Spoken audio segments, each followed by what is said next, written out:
Campaign 2020 is sponsored by Wisconsin Hospital Association, Quick Trip, Wisconsin Counties Association, Wisconsin Realtors Association, and Wisconsin Operating Engineers Local 139.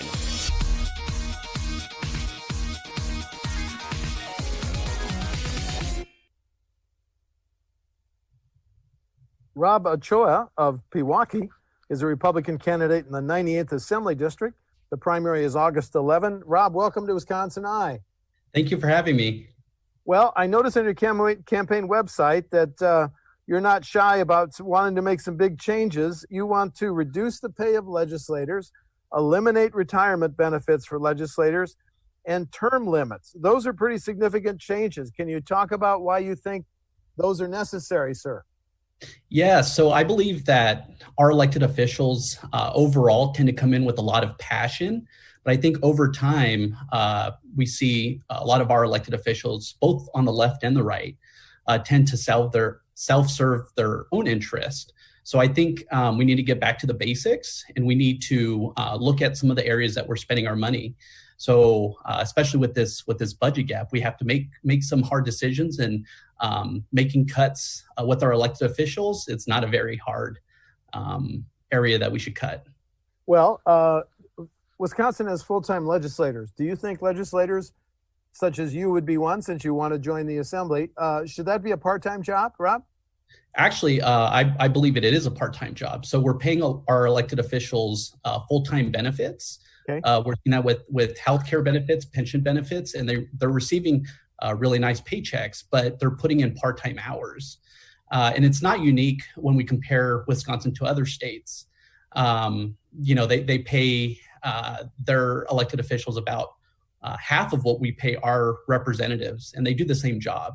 So I think, it's time that we reevaluate what we are paying our elected officials. Well, just a follow-up question. If you got elected and you couldn't lower the pay of all legislators, would you reduce your own salary by a third, a half, a quarter? Yeah, so that's a really good question. Actually, in this, if I'm elected, I'm actually not going to accept a salary because I'm not a fan of, the benefits that our elected officials are receiving. I'm also not going to receive a pension, any pension benefits, because I believe we should be serving our community and not serving ourselves. Okay.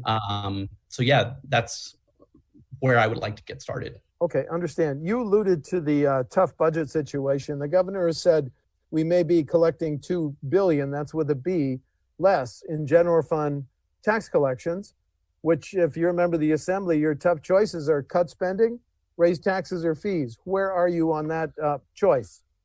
Yeah, so I'm not a fan of raising any taxes.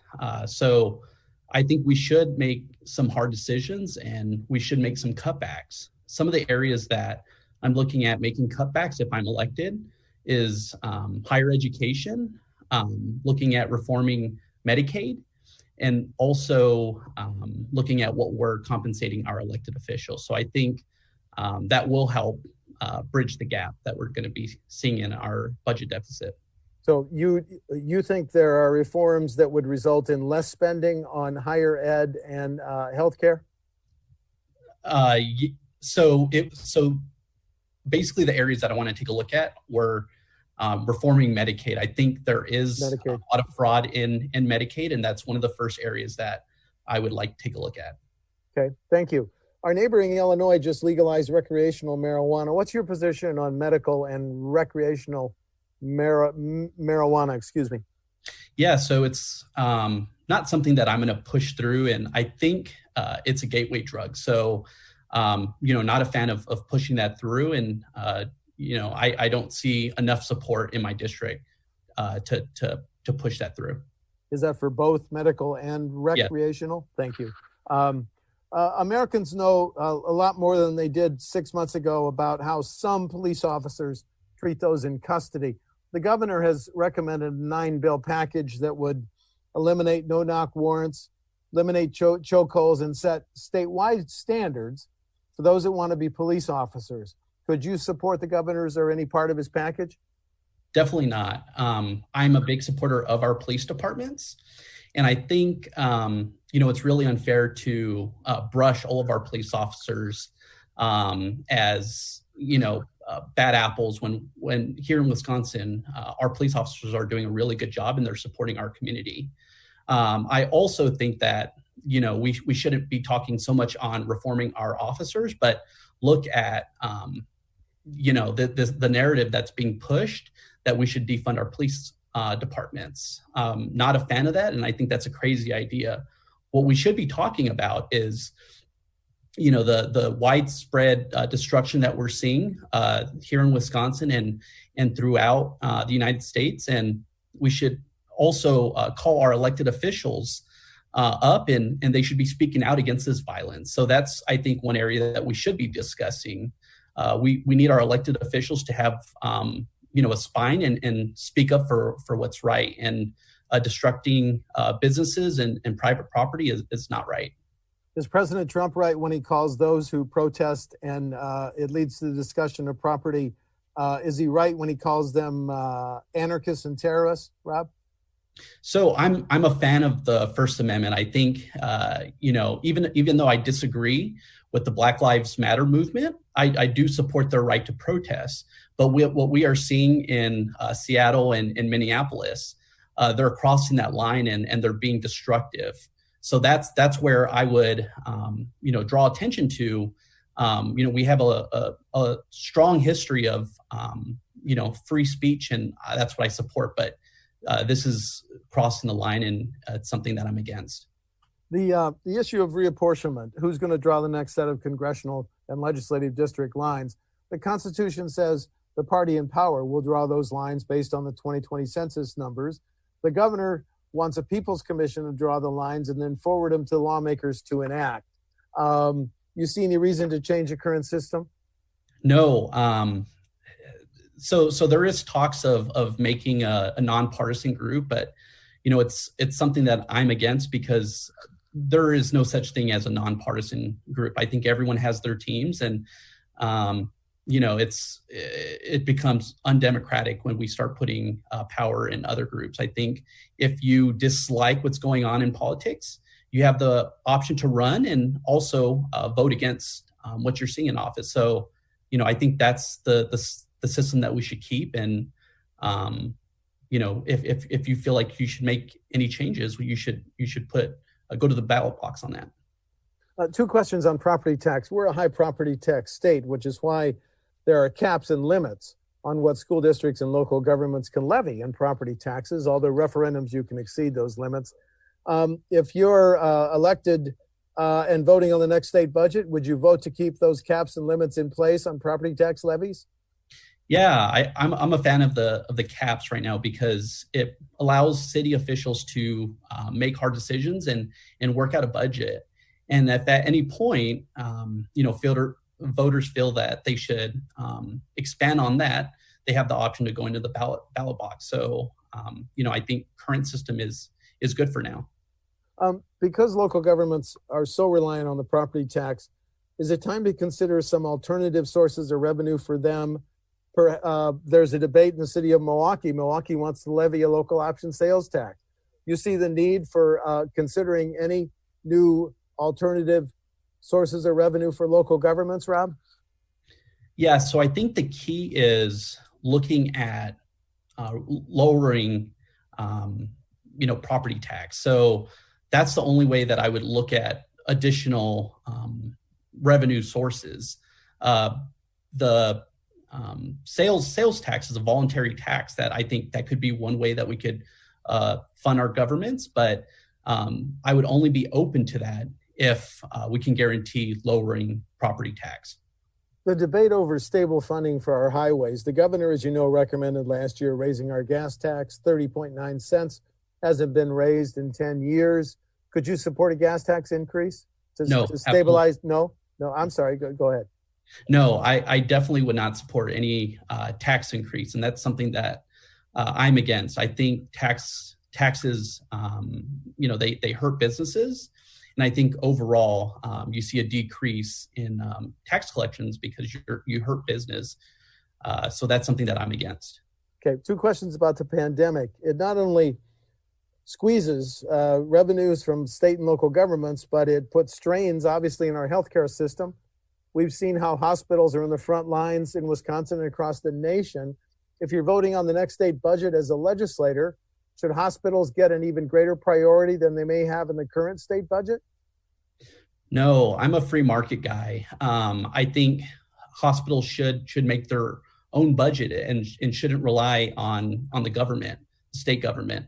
So I think if they should request additional funds, they should look at doing it within their own hospital operations and look at where funds are being generated, and a lot of that is through elective procedures. So I think that should be something that, as a business, they should take a look at. Okay, and another pandemic question: if a business follows all the CDC protocols to protect both its employers and its customers, should they be immune from frivolous lawsuits? Yeah, definitely. So I think we should be protecting our businesses, especially during this challenging time.